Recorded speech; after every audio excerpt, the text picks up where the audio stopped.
What's up, everyone? Hey, Chris Record here. Sorry, we're running a few minutes late today, but that happens. We had to troubleshoot a couple technical difficulties. But anyways, I'm glad that you're here. So I'm glad that you're watching, whether you're live or whether you're watching on the replay, because today we've got an exciting topic. And I've got a guest speaker who's actually a member of our Team Shopify community. Oh, hold on, I got a phone call came in right at the last minute there. I've got a guest speaker who's a member of the Team Shopify community, and recently, Jon posted some results, and I really was intrigued by them because here's what was intriguing about those results was that he had a new Shopify store, and it was already generating around $35,000 in sales inside of its first 2 weeks. And what was cool about this was it was like his first Shopify store. So he was new at this, just like many of you that are watching right now. He was somebody who was new, somebody who was just taking instructions, somebody who was learning, somebody who was, taking action with what he was learning and just going out there and doing it. And not everything was perfect. In fact, Jon even told me that he had to pause some ads and make some changes because, it's still a learning process. But $35,000 in 2 weeks is very, very impressive, even having as much as $5,000 in sales in a single day. And I don't want to say that that's typical results because the results are going to vary for everybody. So I don't want to say that it's typical, but I do want to say that it is something that anybody can achieve. If you put your mind to it, it's possible. So whether or not you're just amazed by these results that are shared, or whether or not you believe, whether you have higher goals or whatever it is, just remember it's possible. And Jon's an example of that. So I wanted to bring Jon out here on this hangout and just be able to share some of his story and be able to share a little bit about introduce himself to the community, who he is and how he got started and what's working with him. And what I'll do is I'll be monitoring questions in the background. So if you're part of Team Shopify, there is a webinar channel that's in the Slack group. So if you're watching right now live, there's a webinar channel in the Slack group that you'll be able to watch.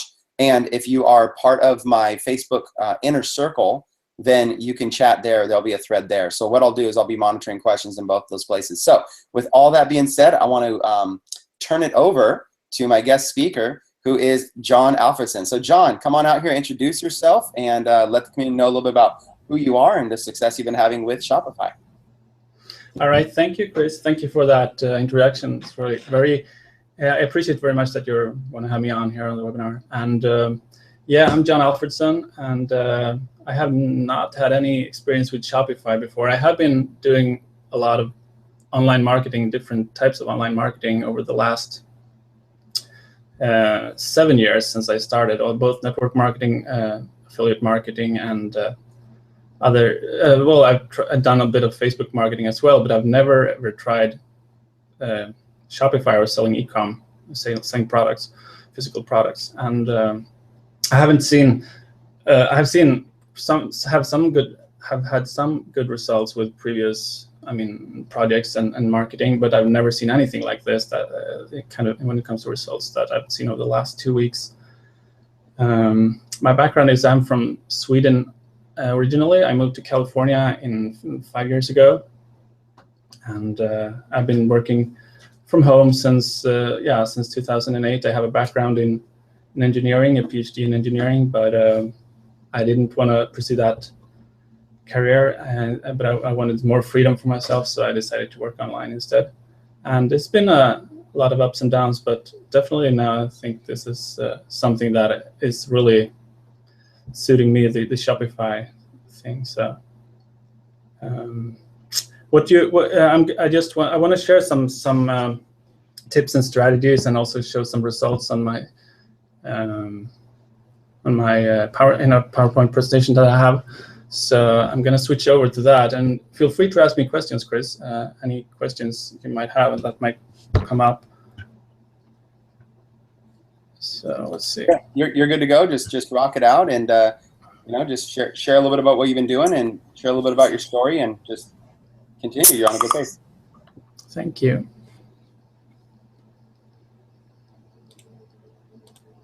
All right, let me know when you can see my screen, Chris. Yes, I can see it. Okay, so the Shopify. So basically, I started my Shopify store 2 weeks ago. Since I joined the eComm Masters course, and that was because of Chris and his marketing. I knew he had some good bonuses and things like that when the course came out. So I decided to jump on jump on Team Shopify because I knew it was really good, and I have really had a lot of use of the tools that we got for the Shopify app and the ASON, and now the AS Inspector for Amazon. And so I was really happy that he offered that. So that's why I decided to jump on this. I have been wanting to sell on Amazon or have my eComm store for quite a while, but I have never taken the step because I thought that I would need either a lot of inventory or a lot of money to pay for ads to get started. And actually, you don't need any of those two. You need a little bit of money to start your ads, but that's about it. And you need to know how to set up your store, as you know. So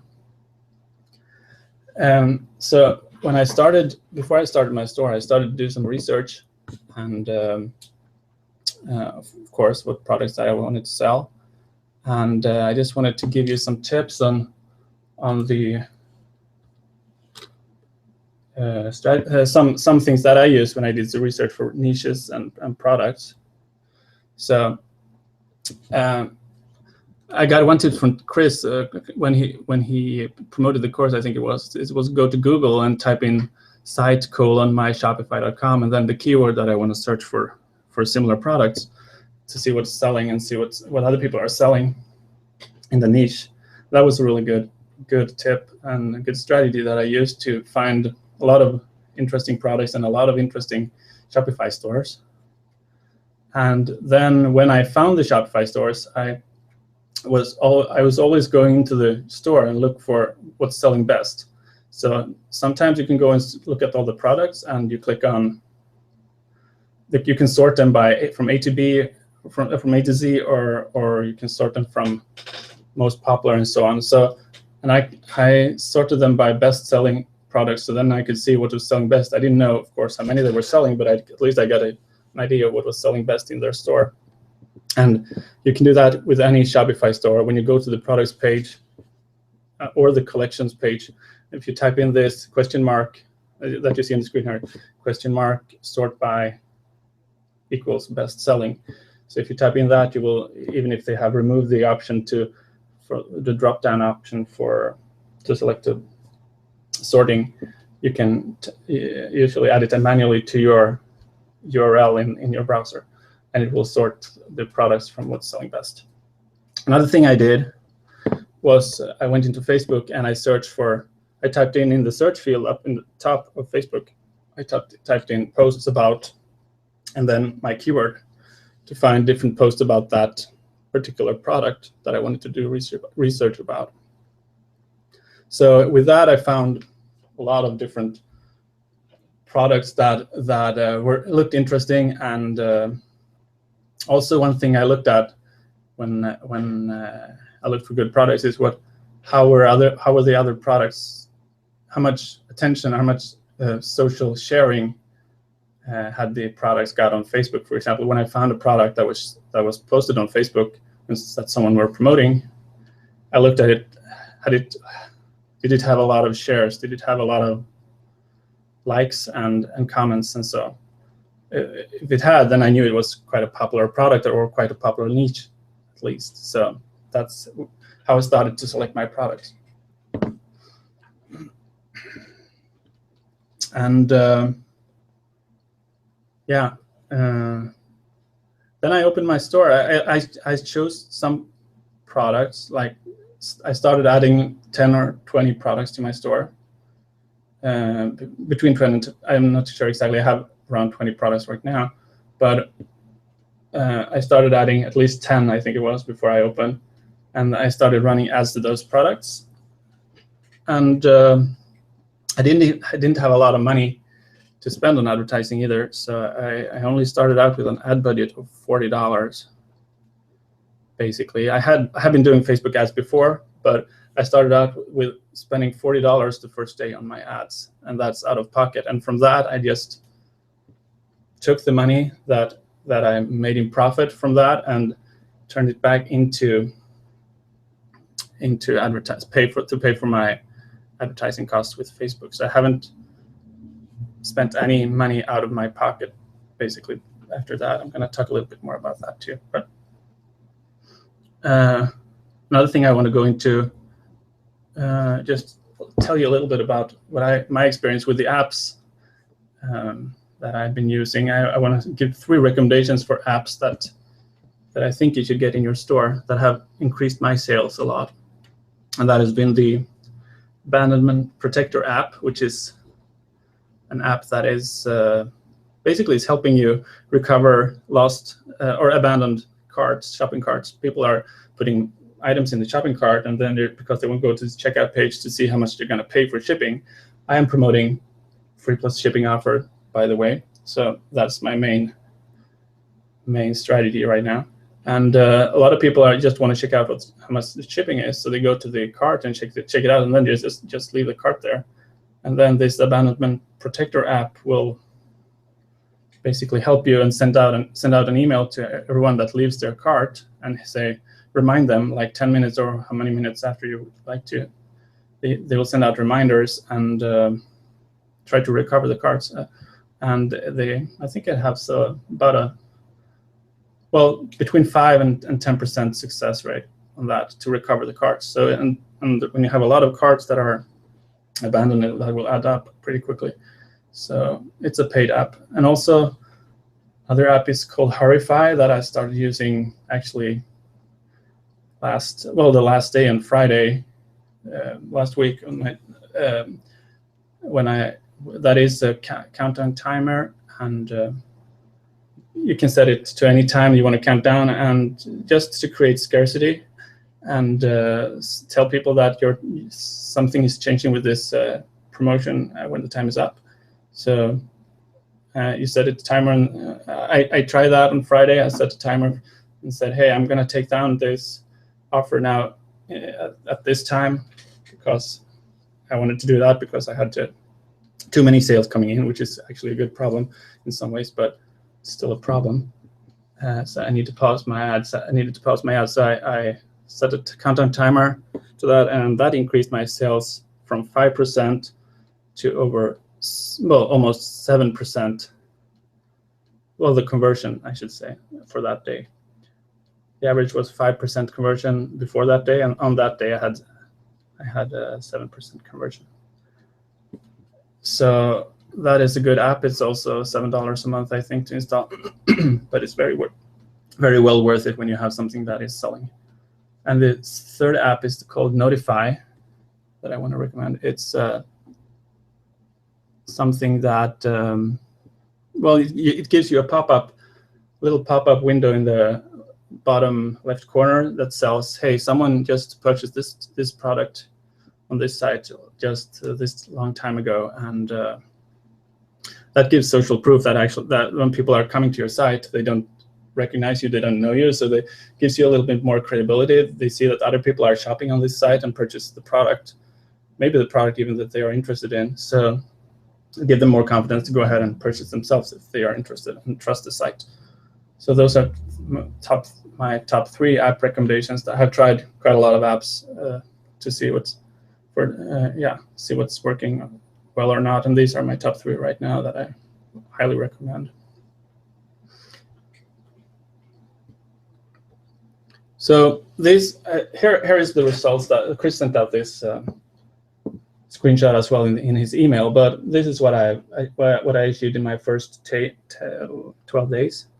I started on November 23rd, and on that day I got 2 sales of a total of $19.95 or $19.90, 2 sales for $9.95 each, and from that I just built it up and I started to scale up what's working with my Facebook ads, and I used I've learned some different strategies from other groups, not just from the eComm course, that eComm Premier Academy. I've also learned some strategies by watching YouTube videos and joining other Facebook groups about Shopify and so on. And one strategy that I came across recently, right when I started my store, it was a strategy called the pusher method by a guy named John Mack. I think Chris Record knows who John Mack is.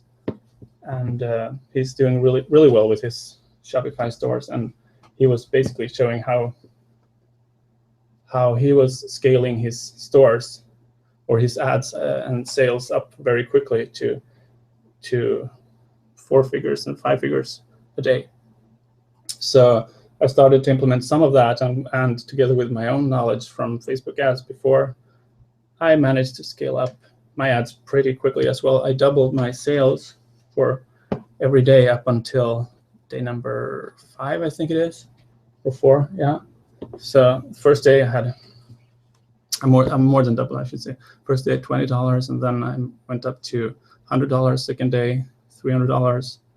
Third day almost $1,000. The fourth day $2,000 on the fifth day, and then up to $4,000 on the sixth day. So, and on the seventh day I didn't manage to double. I almost got up to 6K. So, but that is really crazy growth, and so that might scare some people off as well. But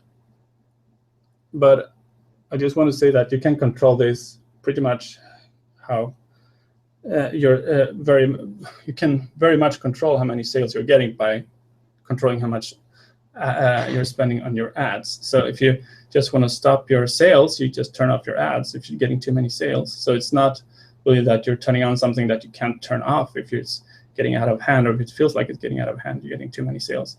I got as many as over 300 sales per day on average over the last week, well, from Monday to Friday last week.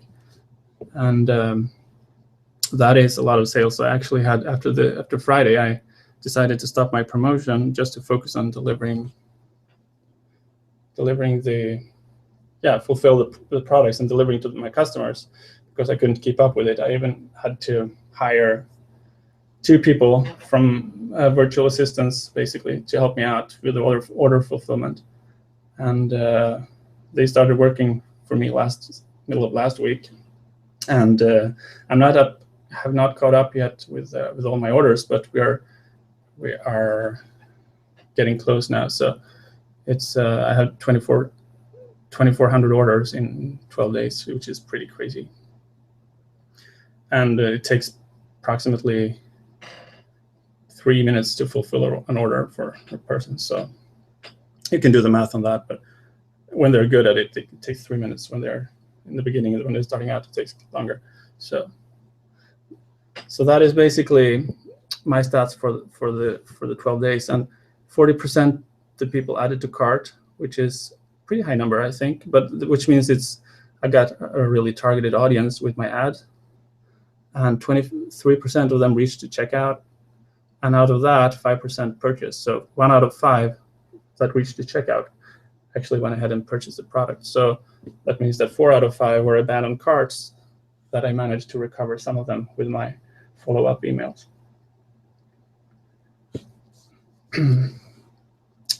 So let's go over a little bit.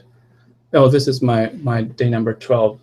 On Friday, sales on Friday, you can see I had 350 sales and just over $5,000 in that day alone. And if I look at my ad spend, so it's good to have, 5,000 in sales, but you also need to look how much expenses you have. So in terms of ad spend, I think I spent around $2,400 in my Facebook ads during that day, or maybe $2,200. I don't remember exactly, but so more than 200% ROI on just from the Facebook ads cost to the sales. But then of course I had the fulfillment cost as well to fulfill the products, but but I still have a pretty good profit for the day.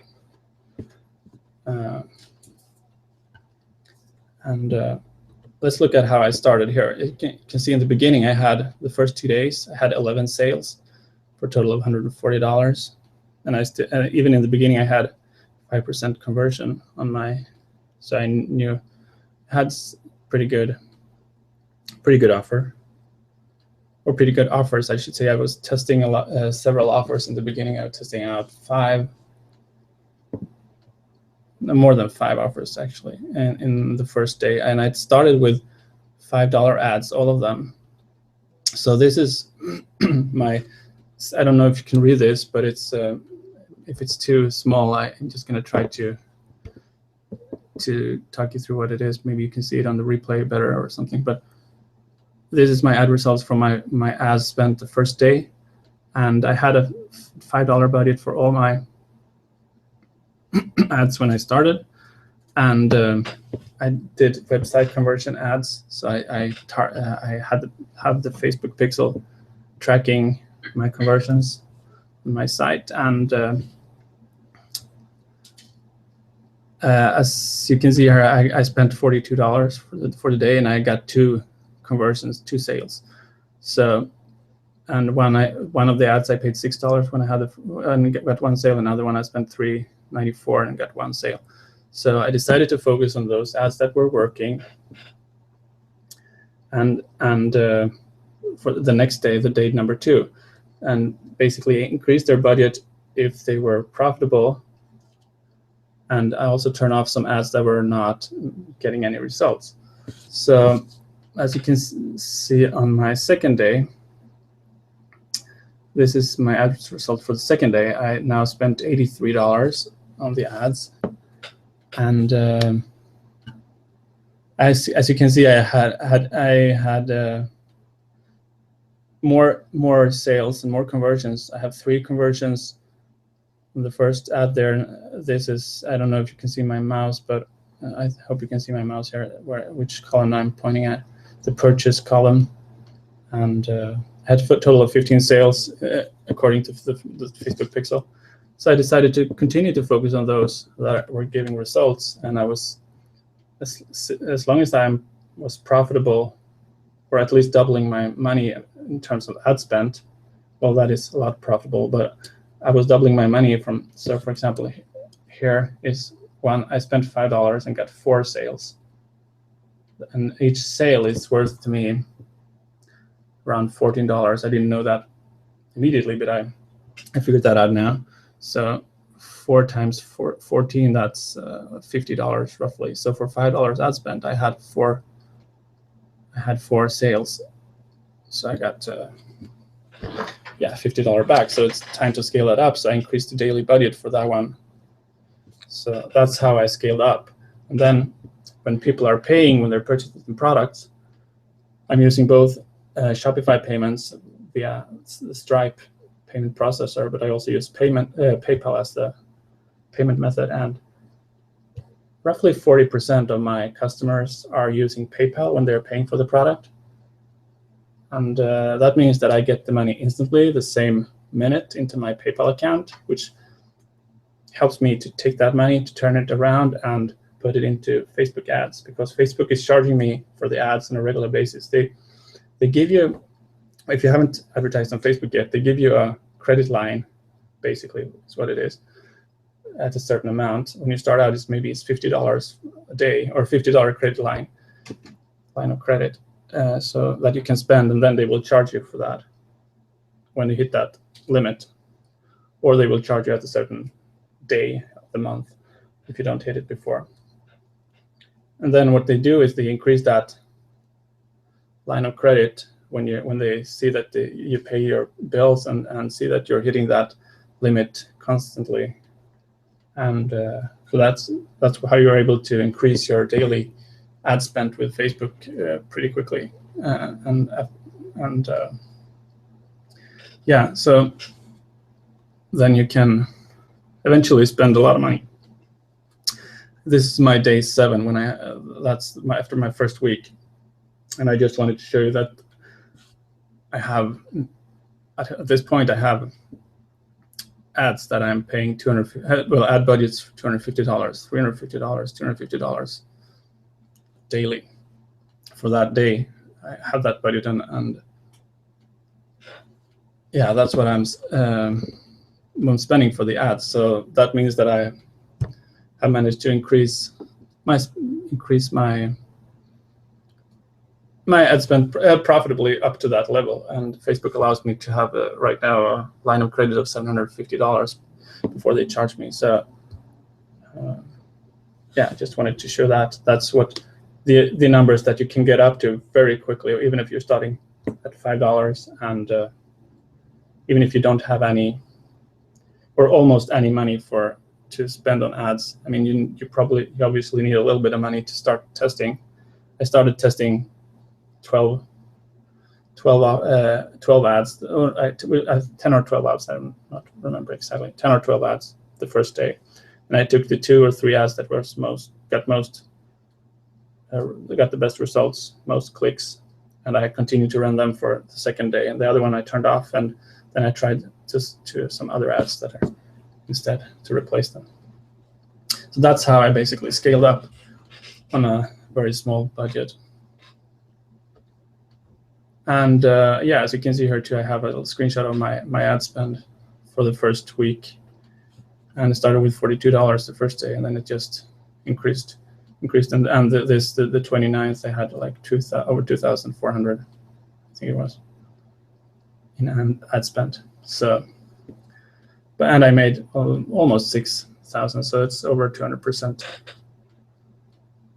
ROI.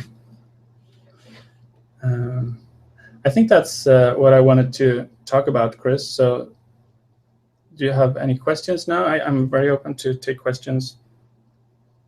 Yeah. First of all, let me just tell you, Jon, you're doing a great job, and I'm getting some feedback. People are absolutely really enjoying the kind of the straightforward presentation you're giving them, and really giving them a behind-the-scenes look at stuff. So, yeah, what I've got is if you want to see some questions yourself, actually, Jon, in the Team Shopify Slack group, there's some questions there as well. But what I'll do is I'll just kind of find and read you some. In the Slackify group, it was in the webinars section if you wanted to see it. But first, let me ask you, let me have you go back and talk a little bit about something that you mentioned earlier, which was fulfillment. Okay, and if we could hit it from a different angle, if we could, from your perspective, you're still pretty new at this, so I know you're not an expert yet, but you're getting a lot of experience really fast. Yes. So think about somebody being brand new right now. Put yourself in the mindset of somebody that might be watching who's brand new, who maybe the reason that they're scared of getting involved in Shopify is because of things like shipping and fulfillment. And here you are saying, that you have to hire people to help with your fulfillment. So if you could just put yourself in the brand new person's position, somebody who hasn't started their store yet, could you explain why it takes like 3 minutes to fulfill each item? And can you explain, what the fulfillment process is? Would you mind just sharing kind of even if it's just an overview, even if you don't have to share anything specific about your products, any kind of overview to be able to help a new person start to understand a little bit more about that process. So when they start their own store, they'll know what they're like, they'll have an idea of what to do.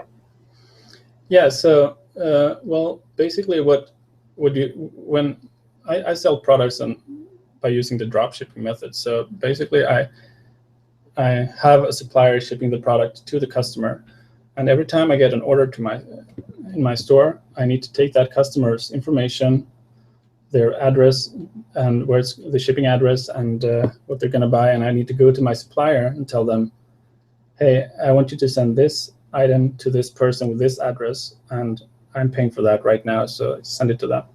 And that takes roughly 3 minutes when you get used to it, to go and do that and pay for the item and so that the supplier will ship it to the customer. And when you get a lot of orders, when you scale up, that's going to take up most of your time to fulfill the order, because I had at the point, over 20 sales an hour coming in, and that's a lot of sales. Even if it takes 3 minutes to fulfill an order, and you have 20 orders coming in, that's 3 times 20, that's 60.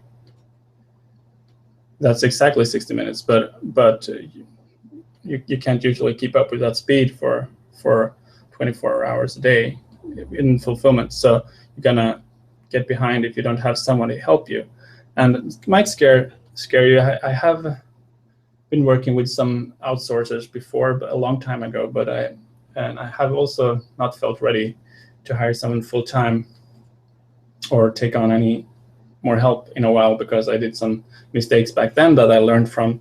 I learned from that I need to have specific tasks that know exactly what the person is going to do. That's going to help me. So I need to give them good instructions. So I first learn it myself, how I do the process of order fulfillment, for example, and do the tasks.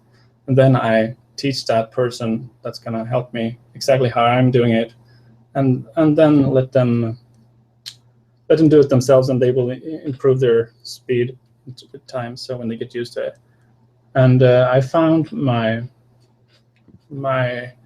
virtual assistants basically when I found on Upwork, which is formerly Odesk.com, Upwork.com, and I was searching for people with Shopify experience, that they already know Shopify, what it is and how it works, so I don't have to train them on that. And I just said that I want someone to help me with order fulfillment. I'm getting more orders than I can fulfill myself.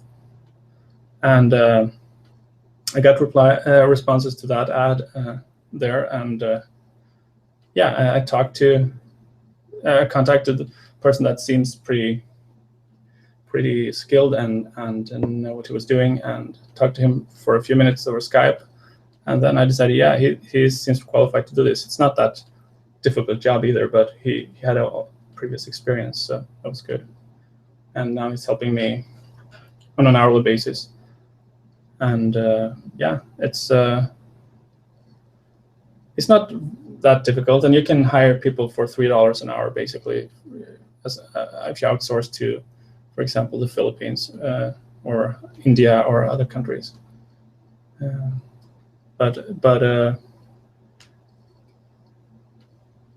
think it's like what is the okay, so let's say you hire somebody from another country. Mm-hmm. What is the process that you're having them do? Like how are you training them? Are you showing them videos? Are you giving them a document? Like what process do you personally mm-hmm. And then what are the steps that you're having them do? Okay, yeah, I have been training them over Skype myself, because there are only a few tasks, and this is the first time I hire someone, so I haven't created a video or anything, but I might do that if I'm going to hire more people later on, so I don't have to show it over and over. But yeah, I did a screen share on Skype and show them exactly how I did the order fulfillment, and they'll follow along. And then when I had showed them, I asked them if they had any questions, and they asked them, and then I asked them to take the next order that was unfulfilled, and have me look over the shoulder while they are doing it. They share their screen to show that they understood what I was doing, and basically after that I trusted them to go on their own, and then they report every day how many orders they have processed and so on. But they go and look at the order that is in my Shopify store. They look at what items that are included in the order. Then they go to my supplier, to their website, and they are adding those orders to the supplier's shopping cart, basically, with the supplier, and pay for them, and add as a shipping address. You add the customer's shipping address instead of your own. So you tell the supplier to ship to this address, and you also tell the supplier, depending on who it is, if you have what kind of relationship you have with them, but you tell them at some point that you don't want them to send their invoice or their receipt with the package, because the customer have already got a receipt from you when they buy from your store. So you don't want the supplier to send any paperwork to the customer with the package that they're sending out. So that's basically it. And then they go back and report, click that they have fulfilled the order in my Shopify store. So, and then we also, of course, need to get the tracking number for the package from the supplier, which will usually take a day or so. And then we add that to our order, to the order as well. So the customer can get the tracking number. Got it. So you're basically just coming up with it's kind of like a data entry type. Yeah, it's data entry basically. It's just that's but you need to copy and paste the address and get the right products, right version of it and model, whatever it is. So from the supplier. So that's basically copy and paste and look at the order. So that's data entry job. And I let them order with, I mean, I have my credit card on files to pay for the supplier, so they don't need to access any credit card data or something. It's already saved, so they just click pay for it, and it will, yeah. And what type of access do you give these your outsourced team? Like, what kind of access are you giving them to your Shopify store? They get access to see the products, to see the orders, and they don't, well, in maybe to some apps as well if they need to. For example, one of the two people I hired, I'm going to use for customer support as well, because since I'm getting so many orders, I also get questions from the customers. When is my order going to get shipped? And sorry, I typed my address wrong. Can you please change it, and all that? So I use an app for that as well. It's called Reamaze. It's in the Shopify App Store, and I think it's pretty good. It's keep tracks of all the support tickets fairly easily, and so I give my VA access to that as well, the app, to access the apps. But that's about it, to access the products and access the orders and yeah. That's the access they need. Yeah. So and then where did you? I know you said that. I can't recall if you said exactly where you found them. I know I usually use Upwork. Yeah, I found one on Upwork, and I found another one from I have a friend in Norway who owns an outsourcing, an agency to help entrepreneurs find outsourcers. So I used his agency to source me the VA that's also going to be used for customer support. So,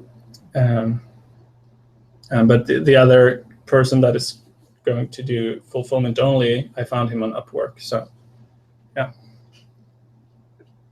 Upwork.com. Yeah, and when you were searching for people, were you searching for people that already had Shopify experience, or were you searching for more like basic data entry or order fulfillment? Like what? Yeah, I was searching for people with both Shopify experience and order fulfillment experience, and also if they have, I mean, drop shipping is also a criteria that I tapped in the search for. I actually started contacting people manually first by just doing a search on Upwork and see people that would fit that description, and just contact them and say, hey, I have this work that I need help with right now. Are you open? Are you available for an interview? And that's how I got the first person. And then I posted another ad as well, and I got 50 responses. So that's a little bit overwhelming. So it's better, I think, to go first and look for yourself and search, headhunt basically the people that could be best for you. It's easier I think. Nice. And like, how much are you paying? Do you mind sharing like what you're paying your people? Yeah, no, I'm paying $3 to $4 per hour. Yes. Okay, and so going back to your to the vendors that you're using, like, are you using just one, or are you finding multiple? Are you basically going on AliExpress and finding just different products that each have different vendors? Like, what's your strategy about? Are you trying to use one specific supplier, or are you actually just using whoever you can find for each product? Like, what's your strategy there? Yeah, in the beginning, when I started when I opened the store, I had no strategy around that. So I had products from many different suppliers because I wanted to test what's working and see what I'm gonna focus on most. So some of those products I didn't remove, so I still have products from several different suppliers, and they are from AliExpress, all of them. And yeah, I've had a lot of good use of the Shopify app too, to add in the products. That's really good bonus you get there. Really appreciate that. Saved me a lot of time. But yeah, basically, so some people order several products when they come into my store. So those products might be from different suppliers. So which means they will get 2 packages, basically, or whatever, however many suppliers they're ordering. I need to order from, so to fulfill their order. So there's nothing I can do about that. But I have tried to focus on a couple of suppliers now to, when I'm going to build out my product base, I'm going to use those so that they can ship all the products in the same package. That's my intention going forward, but I haven't had that. So it has, yeah. And got it. So okay, so we'll just keep going. By the way, I just want to say, like, I'm getting a lot of feedback. People that are just really, really excited for just the fact that they're saying congratulations to you so far on the success you're having, and they're just really, they love your straightforward style. So I just wanted to say that we appreciate you. Thank you. Yeah, I got really actually when the course launched, I was on your webinar. You had right before it launched. You had Lawrence on as a testimonial. That was also really inspiring to me, and I was in a situation that I didn't have a lot of money to spend on advertising, and I saw that he was basically starting his store on $100 or something like that, and got it up to 6 figures in 3 months. So I thought that's something I can try to model a little bit, that also got me inspired. So I want to just give back and inspire people as well. So. Got it. Okay. And also, I don't know, are you able to still share your screen like for the ads? Are you able to go back to the screenshot you had with the Facebook ads on it? I think you showed a couple. Yeah, absolutely. So can you see it now? Yeah, I can see your screen now. Yeah, okay. You had a couple of them, right? You had one that's like when you started your first. Yeah, this is my first day. I'm not. Yeah. So what is the question?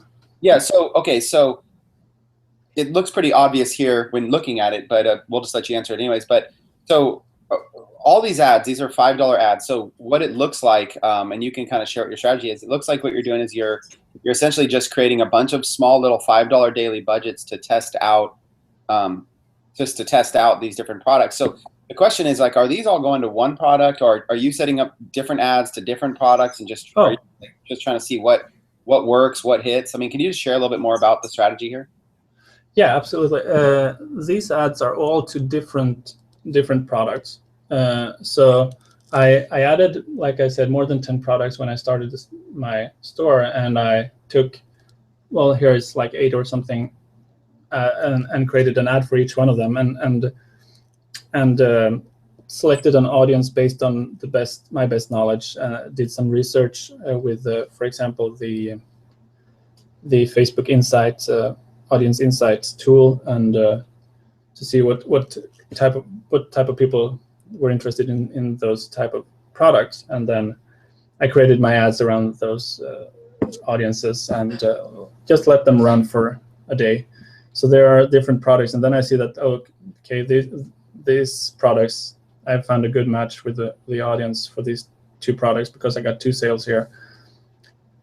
So I continue to focus on those 2 and scale up the budget a little bit and let it run for another day and see if I get more sales. So that's what I did.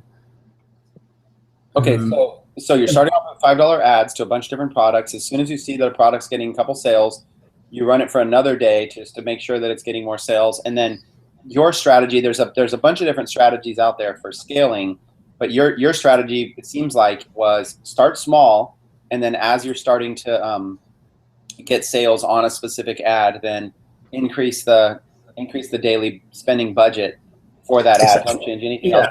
Right? But also not just increase the spending budget, but I also, when I found one, well, I can say that 80% of my results comes from one single product over these 12 days. So that's the 80-20 rule, and so I decided to focus on. I could, after day 2 or I think after day 2, I started to see that which product was going to be the winner, and I really focused on that more. I created more ads around that product than after day 2.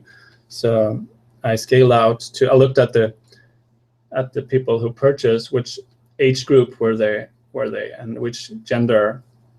And I created several different ads for different age groups that were from the people that have purchased, the age groups that have purchased the days before, and try those ads. And then I also tried to scale out to other countries.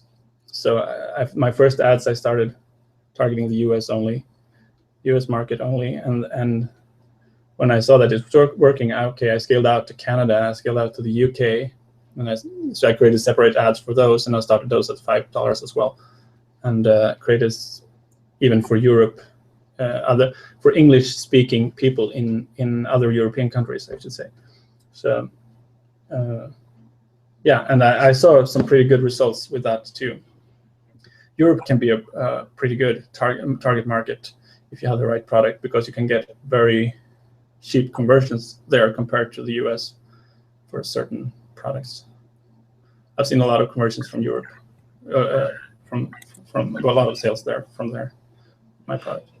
So. Got it. And now, okay, so this is the first day. Can you go to the next day? Yes. Slides? Okay, so now we're looking at the next day. So that campaign, that's 350 right there. Oh yeah, it's not 350 the second day. This is the current budget for that campaign right now after 12 days. So as you can see, the amount spent is $5 still. On the right column to the right of the 350, there's still $5 spent there. Here. Yeah. So day two, you basically are some of these ads new, and some of are you basically pausing the ones that weren't getting sales, and then you can see here the ones that started on 23rd are the second day ads, and the ones that started on 24th are the first. I mean, they started on the second day. So 23rd was my first day I opened my store. So 24th was second day. So this one I started the second day, and it already got three sales that day for $7. So, and my value for my purchase value was $14 per sale. So that's basically over $40 in sales for $7 ad spend. So okay, so you have some winners. Obviously, there's going to be some losers along the way too. Mm-hmm. And then, so what you're doing it with, when you're finding those, so when you see that one on the top there, mm-hmm. and you've got, it's only 3 purchases. It's a small amount of data, but it's enough data to show you that, you're able to advertise that audience and they're willing to buy. So on day 2, looking at stats like that top ad, what would you, your experience, what would you do if you had, right now, if you had, okay, here you have 3 purchases for $7, about $40 in total purchase value. What would you do then for day 3 with that ad? I would increase the ad budget for that. It was obviously $7 ad budget for day 2. For day 3, I would probably bump it up to $15 and see how it goes. And if I continue to get at least double my money out in terms of purchase value, then it's good. So I would increase the budget to $15 for that day for the day 3. And at the same for the other here, the one that got 4 sales and the one that got 6 sales, I would increase those 2 and up until to $10 for the third day. And then actually, I would do that in the morning of the day. And if I in the first half of the day then continues to get sales, I continue to up the budget again during the same day. So I actually changed the budget during the day. 3 times a day was what I was recommended by John Mack when I learned his method. And so go in and look at the budget for each ad in the morning and at lunch and in the evening, and see if you're profitable. If you're very profitable, you increase the budget. If you're not making at least 200% ROI, which means double your money in purchase value, then if it's less than that, you decrease your daily ad budget a little bit. So that will if you're making too big of a jump with the ad budget, Facebook want to spend your money, but they don't know exactly who to target, so they just target a little bit more randomly within your audience. So you will end up paying more per conversion if you scale up too fast. So that's why you go increasing steps, smaller steps when you're upping your budget. Awesome. So let's go to the next screenshot with the ads. I think it skips. Does it skip all the way? Or day 7? Yeah, there's day 7. Yeah. Okay, so day 7. So what you're doing is you're doing like a gradual. Yeah, gradual increase of the ads. I mean, the first days that I increased the budget like $5 at a time, the ad budget, and then when I get up to $30-$40 in the daily budget, I start to increase with bigger steps like $10, and then when I get up to $75-$100, I start increasing by $25 each time I increase the ad budget. So I increase it. So in day 7, I changed the daily budget with in increments of $25 per ad. So Nice. Mm-hmm. Okay, so and then was this the final ad screenshot, or did you have one more? I can't remember. Yeah, this is the final ad screenshot. I didn't continue to scale after day 7. I just maintained the same level of sales, basically, and approximately. And so I didn't have any. As you can see on my 12 days results, on the 29th, which when that's the 7th day I had my peak, and that was after 7 days. And then I realized I need to focus more on the fulfillment, and can't continue to grow like this because I don't have the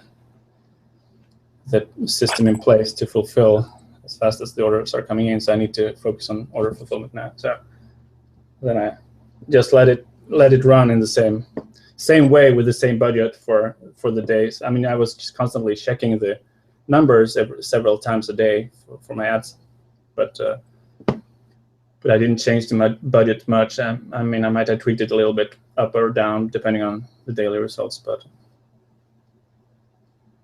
nice. Okay, so let's talk a little bit about and again, for anybody watching, obviously Jon's not going into his specific niche or his specific store, because that's his he did a lot of research and time and spent to figure out what works well, what might work well for him, and some testing. So he's not just like, that's why there's some stuff that's blurred out. So I hope everybody watching can understand that. That's being fair. He's just coming out here sharing. He's being fair, not giving away his entire recipe, but giving away as much as he can to inspire you and help you.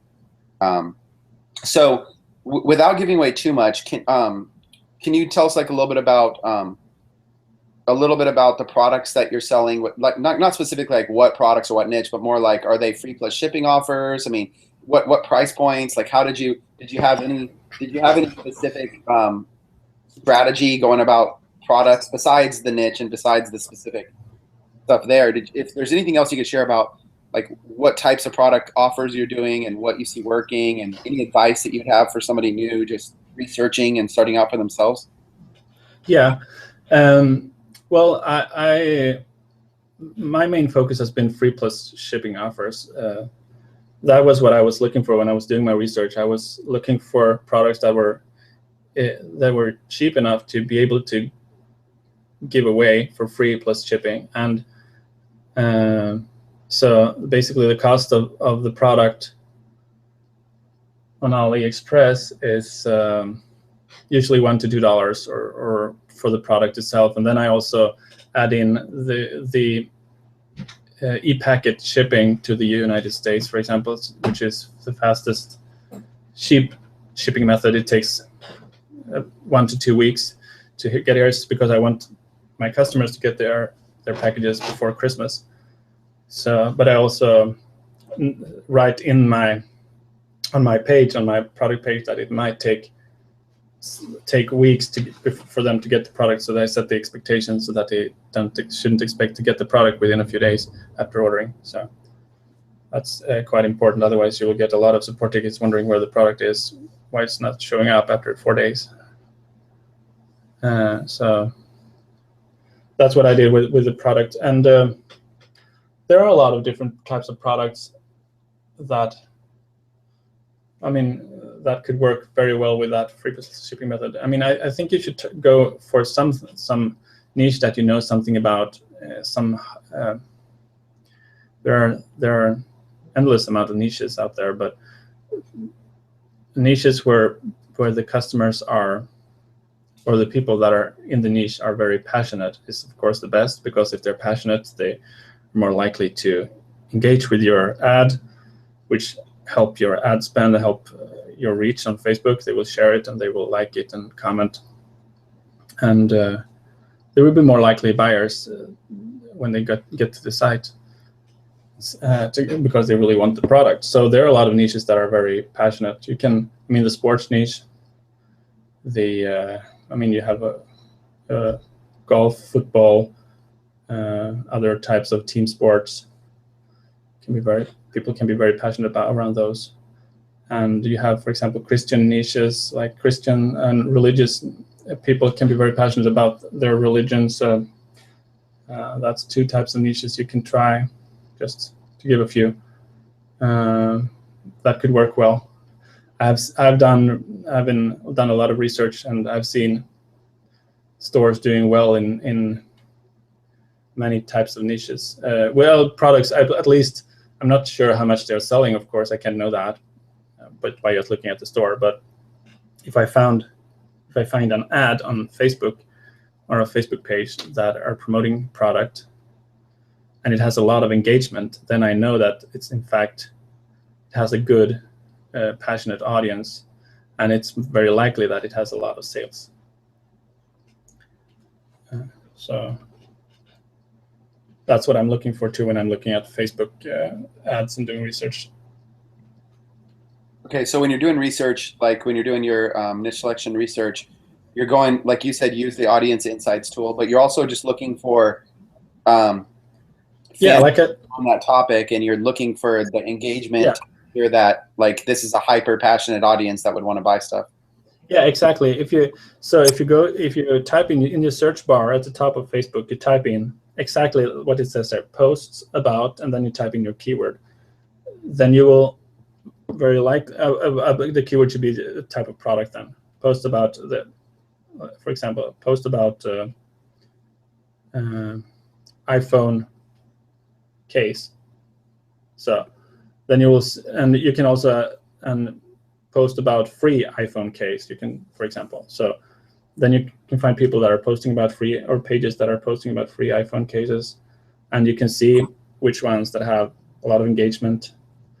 And even if it doesn't have a lot of engagement, it might be a good ad. It just might not be that the person that is promoting it haven't found the right audience to connect it with. So, but if it has a lot of engagement, you could be pretty sure that it also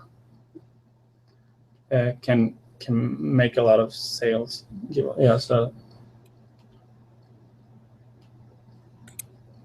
Okay, perfect. Okay, let me see. There's some more questions in here. Let me go back to what you said a minute ago about, like you said, you set the expectations with your customers about the long shipping times. How did you go about setting that expectation so that customers understood it would be a long shipping time? It's good to write it in the product description that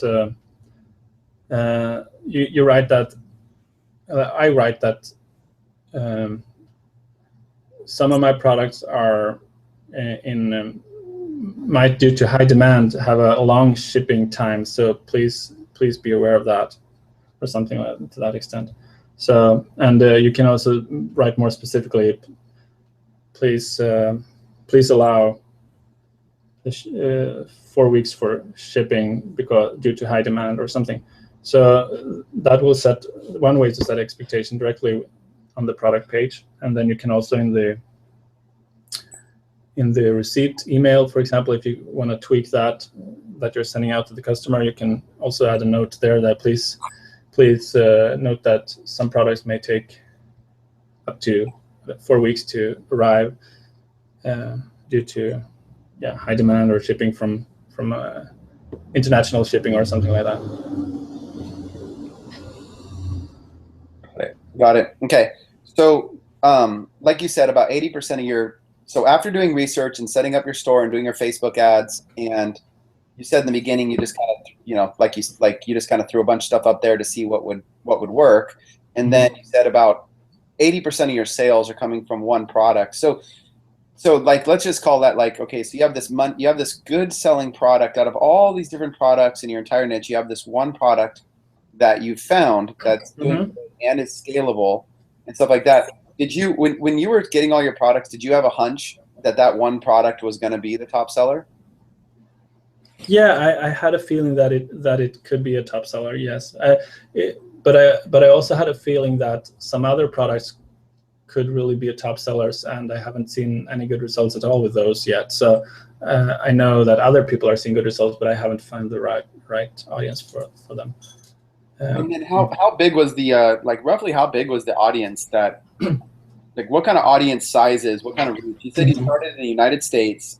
Yeah, started in the United States, and I took the advice from, I think it was one of the guys in the eComm Premier course. I think maybe it was not Justin. Maybe, yeah, I don't know, remember who it was, but he said go try to get a huge audience to start with. So I mean, more than 1 million people at least to start with as your audience, because then Facebook will you will get cheaper clicks, and Facebook will look for the people that are not targeted by other marketers basically as much. So that's why you get cheaper clicks, but they will still be within your audience. They will be like whatever your criteria is that you should like to be in your audience. And then Facebook will take a few days to optimize your ad to find the right audience for you. So that's why you're maybe not seeing the best conversions the first day. So you let it sit and run for 2 or 3 days with $5 ad budget if it's and see and before you evaluate the results.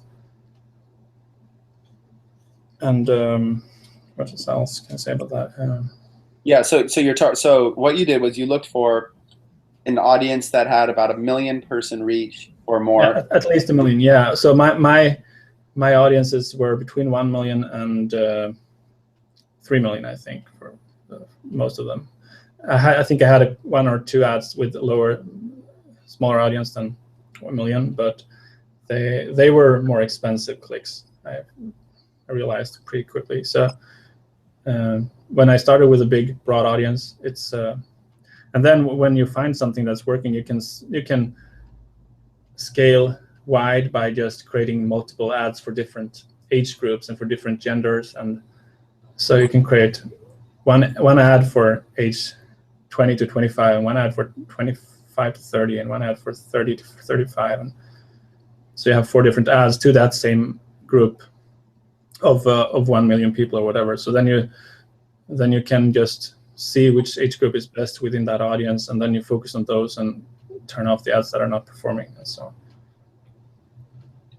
And are you grouping multiple interests together to get the 1 million to 3 million audience, or are you trying to find one individual? Yeah, I'm grouping interests together, but they are very similar interests usually. Yeah. So when I start, and then when I narrow it down, which I had. I mean, if you take too broad of an audience or too broad of an interest to target, you can get like 15 million people and 20 million people on Facebook that are interested in that. Then I need to narrow it down. So then I narrow it down by looking at what types of other pages could they potentially like, the people that are liking this niche, that are in this niche. Look at magazines, look at fan sites, fan pages like that are for fans of this type of product, and people who like whatever it might be that it's related to this. So then I narrow it down until I get to that number between 1 and 3 million people. Got it. So with the ad objectives, like the different types of ads to run, did you choose one specific type of ad objective, like website conversion ads, and just do that, or did you? Yes. No, I've used website conversion all the time. When I started, I didn't have any sales, or didn't have any add to carts, so I couldn't have Facebook optimized for that. So I started by just let them Facebook optimize for just page visitors to my site, and so once I got more visitors and people starting buying, I could optimize for conversions, for sales, for purchases. So yeah. Okay, so let's cover that a little bit more. Okay, so there's going to be a bunch of people, and also a lot of new people that haven't even started their stores yet or haven't even set anything up, because some people sometimes get paralyzed by the fear of the unknown, and they want to like learn everything first. So if there's somebody right now like with ads, so what you just said is an important thing, which is over time as your ads start selling, then what happens is your conversion pixel gets optimized, and Facebook actually because it fires every time somebody purchases something. It gives that information to Facebook, and Facebook gets smarter at finding more buyers. Exactly. But in the beginning, you don't have any buyers, and so Facebook doesn't have any information. So you said something, which was you set your ads in the beginning to focus the objective to focus more on website visitors, not on sales, and then at some point you changed it to focus on sales conversions because you had some data. Can you recap that and try to break it down for somebody that's brand new that hasn't even set up their ads yet, why that's important and why you did that? Okay, let's look at this for my sales for the first 2 days, for example. So I only had 2 sales the first day and 9 sales the second day, and so Facebook didn't have a lot of data to optimize for, so in those first days I just wanted website visitors. So I set that as my objective in my ad. So Facebook was out there looking for people that are more likely to click on my ad and get to my website based on my targeting and previous knowledge of the data that Facebook has, so of people clicking ads and stuff like that. So then when I get enough people to my site, now I've got 200 visitors and I've got 11 customers. Now Facebook knows, okay, I sent these 200 people to the site, and out of them 11 people bought something. So, and those 11 people maybe have something in common that we can look for to find more customers that are similar to them. So now I start optimize for purchases. So Facebook go out and look for people that are similar to and likely to purchase, similar to the people that have already purchased on my site. So now they optimize show my ads more to those type of people, so I can get more sales. So that's why sales are also, and conversions are increasing by time if you let the ad run for a little while. So Facebook get more and more data from my site, so they know which people to send there. So after day 2 or day 3, I switched over to optimize for purchases. But that's when I had at least 10 purchases. So. And did you set up new ads, or did you just edit the existing ads? No, I set up new ads, but with the exact same way, but just the objective was different. Otherwise, they were exactly the same. So, but I don't know how it would work to just change it. But I thought that maybe if I change an ad in the middle of when it's running, the stats will be mixed from before and after I changed. So maybe Facebook not certain exactly how to do it the best way.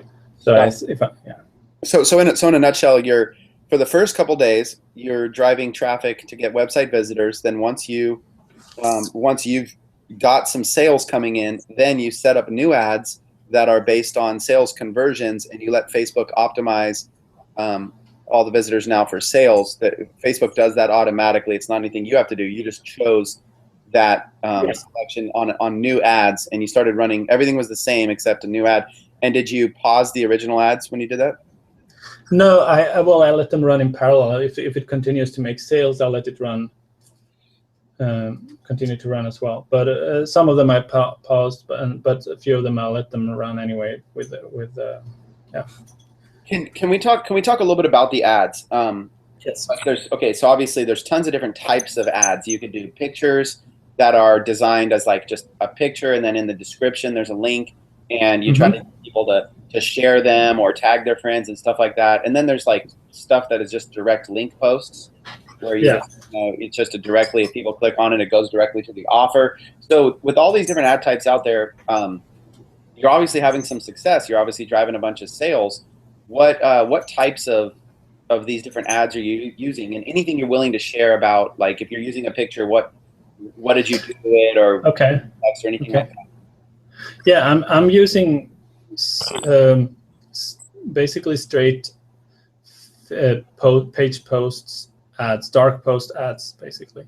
So I'm creating the ads in the Power Editor and to be unpublished, so the people that are liking the page can't see it if they go and visit the page. But yeah, so I'm using images, regular images of the product. No fancy frames or red frames around it, or not text on it, like that's marketing text or something. Just a regular picture of the product that looks good, looks very a nice looking picture that stands out. Try to find someone that stands out, and that in the newsfeed, it should stand out in the newsfeed. But I don't want to look salesy and we don't want it to look like an advertisement, although it will still say sponsored post. But I have avoided adding any text or anything to it. So that's basically it. And then I type a little bit of text, a few lines of text in the status update, in the status of the page post. So, and I usually start with a question mark. Do you like whatever I'm targeting? Do you love this? Blah blah blah. And well, we're giving away this for free right now. You just have to pay shipping and handling, and then go here to get it. And then I post a link to the site. So that's basically how the ad would, most of my ad looks like. Okay, and did you have a goal when you created your ads? Did you have a goal? Like, was your goal to get it shared a bunch, or liked a bunch, or clicks? I mean, yeah, of course. Yeah, well, no, I didn't have any, because I created this as an unpublished post. I didn't have that in mind to get a lot of shares and likes. But what happened was, when I found the right target audience for the product, they started to share it anyway and like it and comment a lot.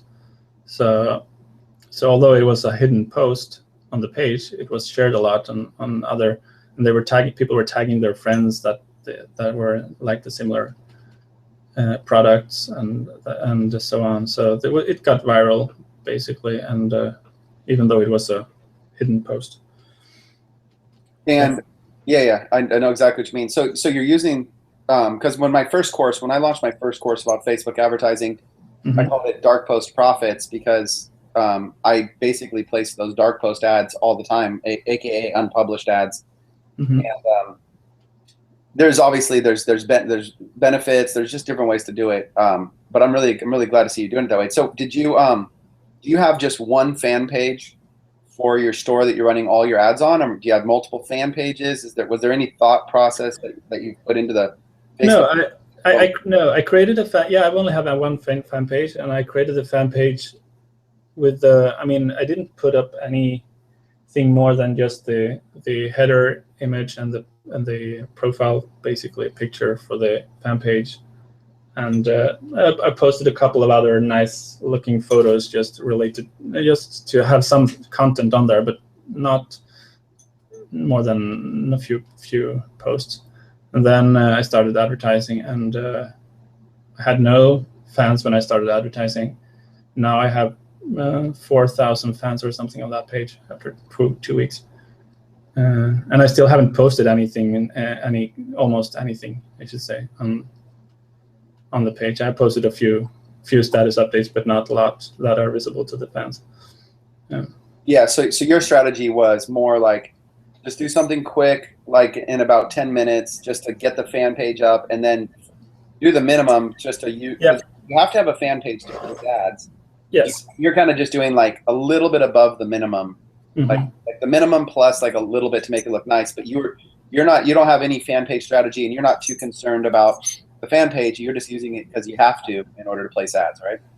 Yeah, at this point, yes. Then I'll probably focus more on the fan page later on, because now I have a lot of fans, and that could also be potential repeat buyers. So Yeah, but I think it's good what you did, and I think some people they get caught up in spending too much time trying to make their page perfect when it doesn't really matter that much.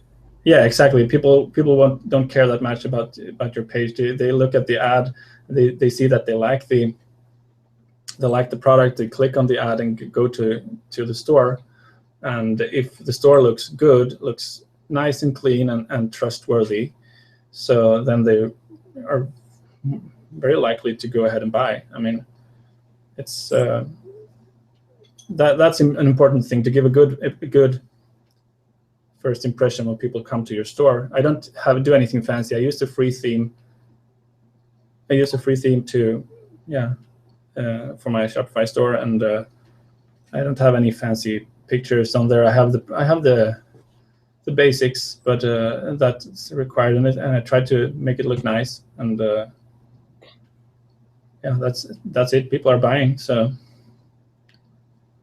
it's Yeah. Okay. So you're building a list. So you've got already now all these thousands and thousands of sales coming in, and these are all buyers, and you're creating a buyers list. Did you have a strategy, or do you have a strategy for email marketing, or any plans for the list, or is that just the next phase for you? Just tell a little bit about like your strategy, if you had one, and what you're doing there. Mm-hmm. I haven't had a strategy for that yet, but I'm definitely, since I now have a buyers list, I'm going to use that and promote to it more. I haven't done any promotion to it yet, but definitely that's something that I'm going to do a follow up. So Nice. Okay, let me see if there's any other questions here that are good. How are you doing on time? Are you doing good? yeah, I'm good. Absolutely. One thing you asked me actually earlier that I forgot to answer was the product pricing, and that I wanted to mention.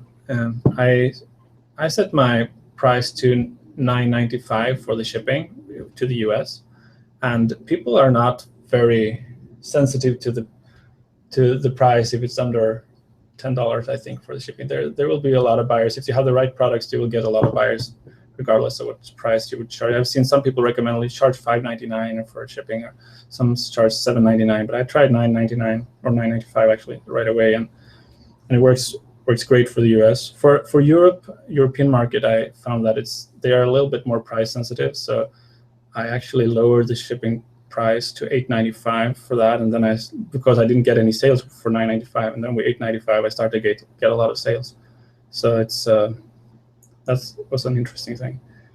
And then when they purchase multiple products, I increased the shipping cost. I don't double it, but for 2 products, I set the shipping cost to $14.95. For 3 products, $19.95, and so on, increase $5 per. So I'm not sure if that is the best strategy, but that's how I did it. Yeah. I don't think there's any best strategy. I think it's just everybody experiments and finds what works for them. And hey, if you're profitable, it's a great strategy. Yeah. So is your store primarily filled with free plus shipping offers, or did you start adding on more products that are designed? I have both. I have several free plus shipping offers, but I also have more than half of the products I have a price, regular price on them, or yeah. So, but people are mostly getting the free plus shipping offers. Those are by far the most popular ones. But also one thing that happened to me, since I had a few free plus shipping offers, when people came to my store through one ad, they started adding up all the free plus shipping offers into the cart, and actually add multiple of them too. So some buyers tried to buy 20 free items for, yeah, and I hadn't set the shipping right in the beginning for that, so they were, but I had a limit. I had written a limit that only maximum 5 free items per order. I had written that on the website, but there were nothing that were preventing them to add more to the cart in the beginning. So there were a few people that were trying to take advantage of that. Yeah, I contacted them manually after they ordered and said that the maximum limit is 5. So please change your order, or I will give you a refund.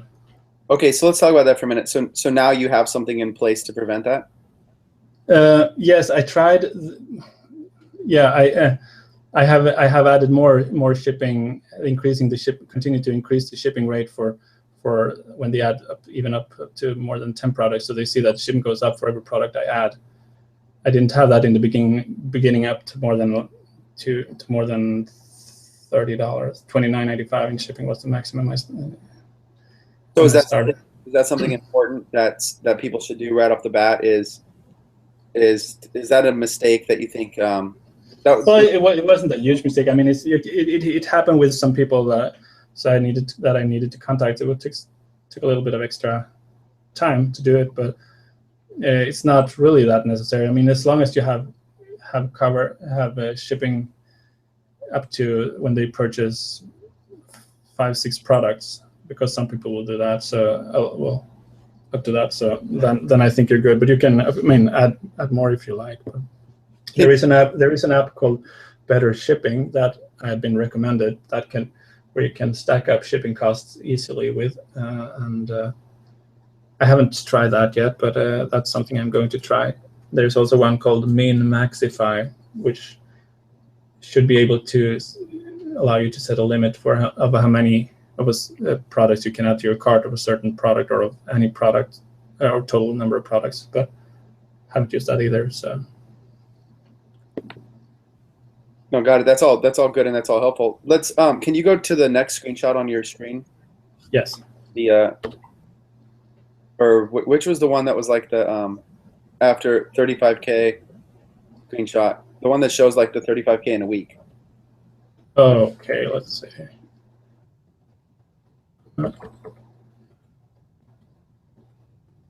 This? Yeah. Okay. So okay. So looking at this right now, and maybe we'll kind of even wrap up here because we've been on for a while. Mm-hmm. Looking at this right now,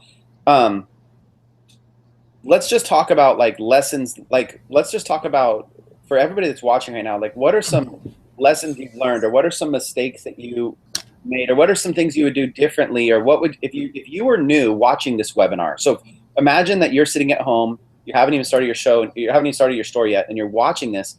What tips and advice or anything would you have to somebody after you have just gone through this $35,000?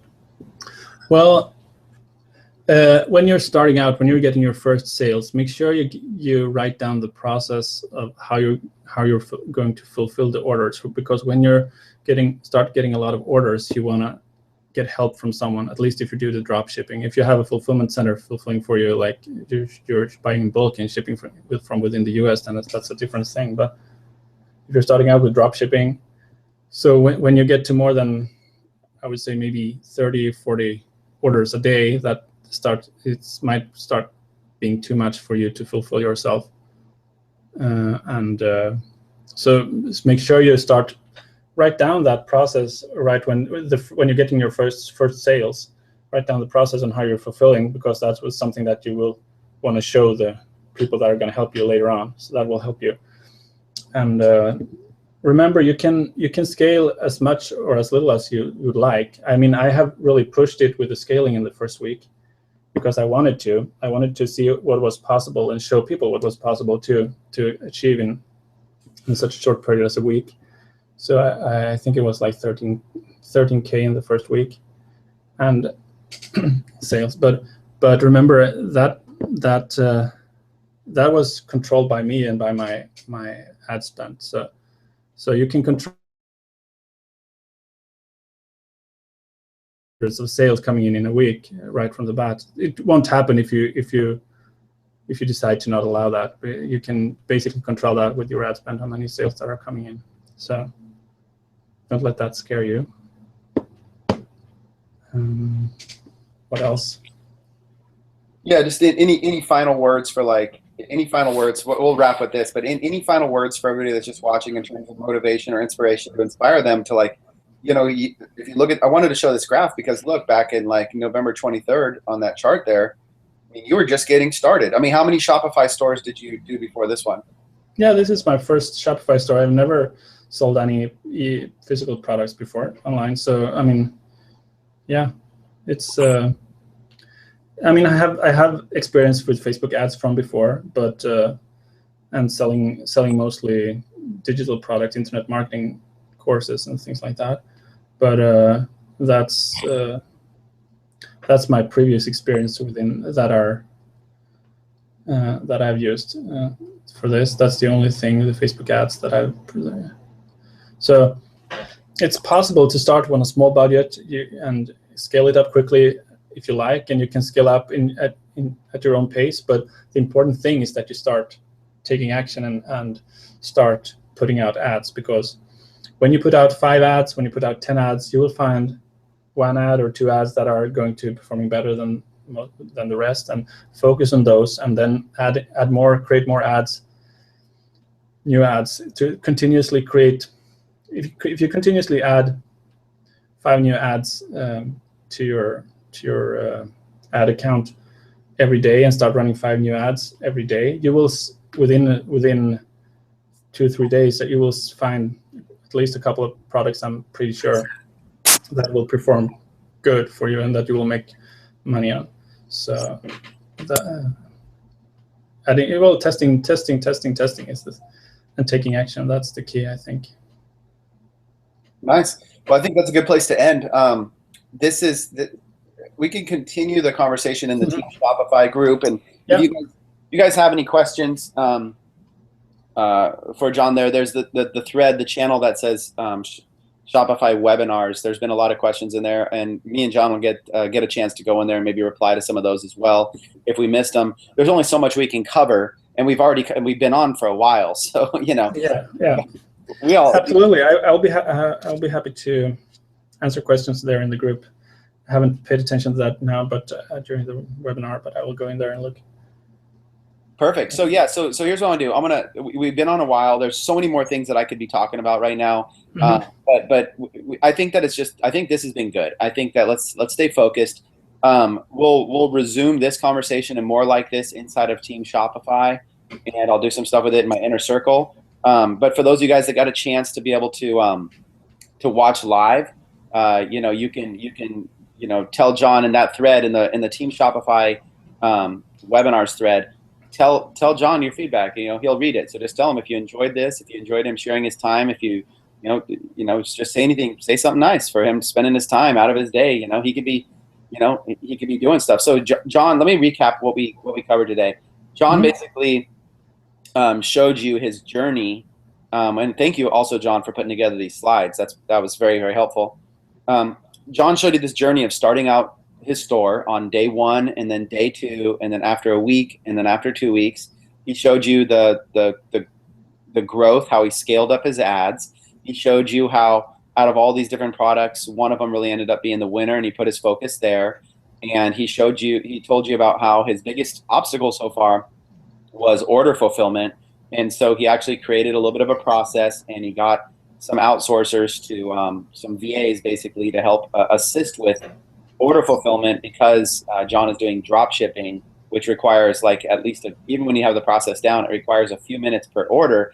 And while that doesn't seem like a lot, well, if you're getting thousands of orders, it's a lot of time. So he basically created a system and a process there so that he can scale again. So he's basically in the process right now of figuring out how to create a firm foundation and scale up from there. He showed us his ad strategy, how he drives traffic directly to tries to optimize that first just for clicks, and then after he starts getting clicks and some sales on his ads, then he sets new ads up that are conversion ads that are optimized for sales, and he lets Facebook basically just continue to optimize. He puts it in Facebook's control and lets them find more buyers and more buyers based on that. And he used picture post ads, and he used dark post ads, unpublished. He used a fan page that he didn't really put too much time and energy into the fan page, just about 10 minutes or so to set it up and make it look decent, but really didn't put any energy in there. Got about 4,000 organic likes on that fan page just from the ads alone, which is a byproduct of what happens. And then also he talked about, just most importantly, just taking action and getting out there and launching ads. It's the most important thing you could do. Is he launched a bunch of little $5 ads just to see what kind of results he could get. So that was a quick little recap. And we'll do this more often. If you guys enjoyed this, we'll do this more often. There's no big fancy sales pitch or anything like that. Just value from Jon, who's a Team Shopify member, who just wanted to come out here and share and show what's going on. Yeah. Thank you, Chris. I appreciate you having me on here. Absolutely. Let's go back. There's Jon. Jon, real quick, what part of the world are you in right now? I'm in Los Angeles, California right now. But I'm originally from Sweden. So yeah. Nice. I've lived in California for the last 5 years. Nice. Well, right on. Well, Jon, we're all going to get to know you a little bit better, and just want to say, time is very valuable. We appreciate your time for coming out here today and all the knowledge you're sharing. And I'll bet we could probably do this again in a month or two, and I'll bet the stats will be a lot nicer then, huh? Absolutely. I bet so. Yeah. Thank you very much, and thank you everyone that has been on. I'll be happy to help you and continue to answer questions. All right, everybody. We'll do the rest of this in the Team Shopify group. Thanks again, Jon. Thanks. Bye.